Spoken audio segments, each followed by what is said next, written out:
Club de Prensa Washington. Esta ciudad que afecta también al resto del mundo. Estamos con Natalia Cabrera, Vanessa Vallejo y se suma también a este bloque para analizar esa visita del primer ministro israelí, Gabriel Ben Tashgal, periodista especializado en Oriente Medio desde Israel. Gabriel, bienvenido al programa, bienvenido al club. Un gusto.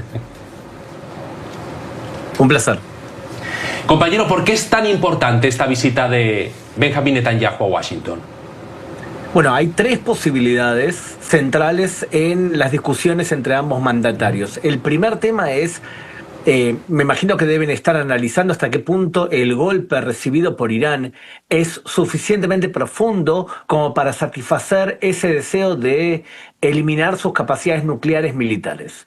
No está muy claro que eso haya sido conseguido. Lo segundo es ver si se puede aumentar la cantidad de países que se suman a los pactos de Abraham, específicamente si Arabia Saudita ha firmado un acuerdo de paz con Israel.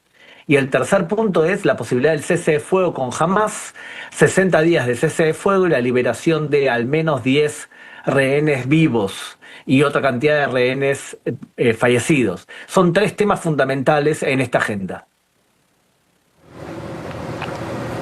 Las instalaciones nucleares, nos dice Gabriel, los acuerdos de Abraham y la liberación de rehenes. Quizá ese tercer punto sea el que más preocupe al presidente Trump, por supuesto los otros también, pero él se ha pronunciado mucho acerca de la liberación de rehenes.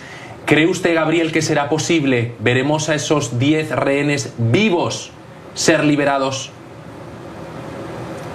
Yo creo que existen grandes posibilidades que nos vayamos hacia un cese de fuego, porque uno de los patrones de Hamas, que es Irán, ha recibido un golpe suficientemente duro como para provocar que el portavoz principal de Hamas diga ayer en la BBC de Londres que el 80% de la franja de Gaza estaba siendo conquistada, está siendo dominada por Israel y que no tienen un liderazgo jerárquico organizado en la franja de Gaza.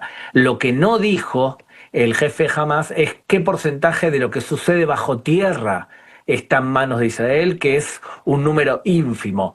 Entonces, Hamas sí está débil y debido a esa debilidad puede acceder a un cese de fuego que le permita reorganizarse y también eliminar la oposición interna de los clanes opositores que últimamente han levantado la cabeza y que de alguna manera amenazan a su poder.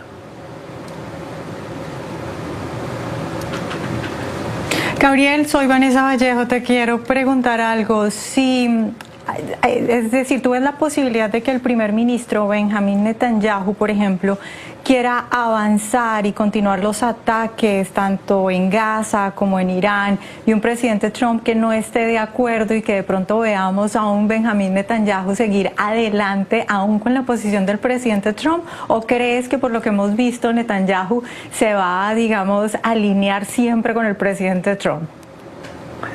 Yo creo sinceramente que en todo estos últimos meses se ha demostrado un alineamiento muy consistente entre Israel y Estados Unidos, entre las dos administraciones.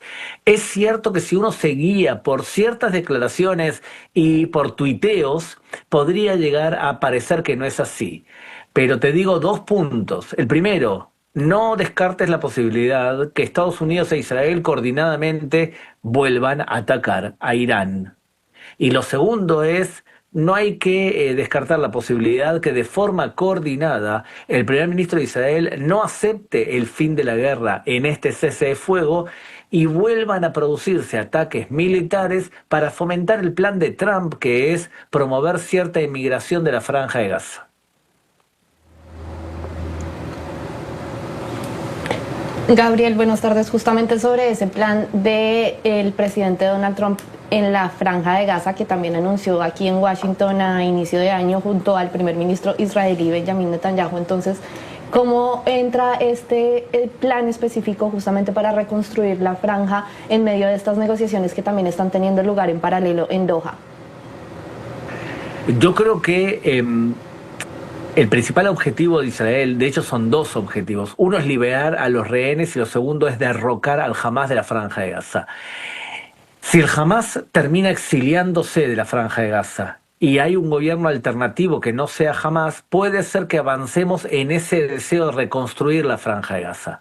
Pero si el deseo de reconstruir va a pasar por la permanencia en el poder de Hamás, que es lo que de hecho Hamás desea, no veo grandes posibilidades que ocurra, por lo menos no en el gobierno de Netanyahu y no en futuros gobiernos. Yo creo que el tema puntual ahí es si se acepta o no se acepta la permanencia de Hamás en el poder. La reconstrucción o el exilio va a depender justamente de eso.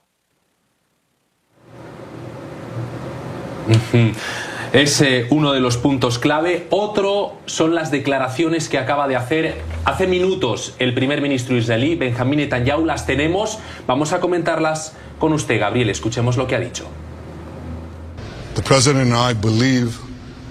El presidente y yo creemos en una doctrina llamada paz mediante la fuerza. Primero viene la fuerza y luego la paz. Nuestra acción decidida, la firme decisión del presidente Trump de actuar con nosotros contra quienes buscan destruir a Israel y amenazar la paz mundial, ha marcado un cambio notable en Oriente Medio. Los extraordinarios pilotos estadounidenses del B-2 demostraron una perseverancia, persistencia y poder extraordinarios. Los soldados de Israel lucharon como leones, nuestros pilotos atacaron con fuerza y nuestra alianza común rugió como un trueno, y esto está generando un gran cambio en nuestra región. Un gran cambio, dice el primer ministro, habla de esa alianza común, la doctrina de la paz a través de la fuerza. Parece que las relaciones son más sólidas que nunca entre Estados Unidos e Israel, a juzgar por las declaraciones del primer ministro, ¿no?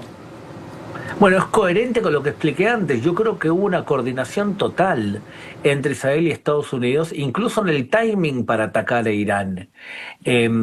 Creo que en ese sentido nosotros como periodistas a veces nos dejamos guiar por ciertos tuiteos o ciertas interpretaciones o ciertos deseos de pensar que el presidente norteamericano va a presionar a Israel para que haga Israel algo que no desea.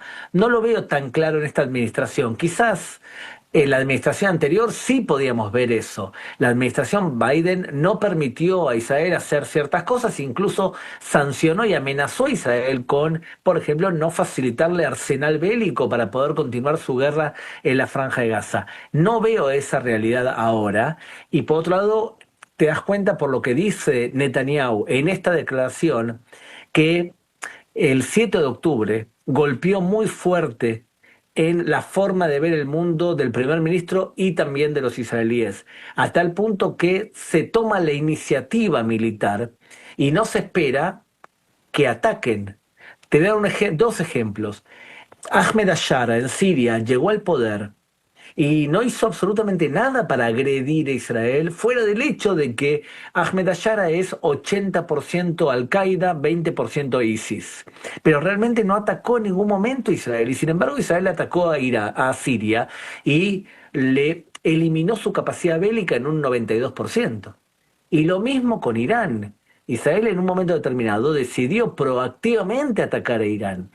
O sea que por la fuerza bélica se pueden conseguir, según Netanyahu, ciertos adelantos diplomáticos como eliminar o reducir la amenaza de este eje chiita. Claro, sobre todo cuando se tienen que enfrentar incluso pues a un grupo terrorista como es Hamás. Gabriel Ventasgal, periodista especializado en Oriente Medio, gracias por acompañarnos. Un abrazo. Un gusto, gracias a ti.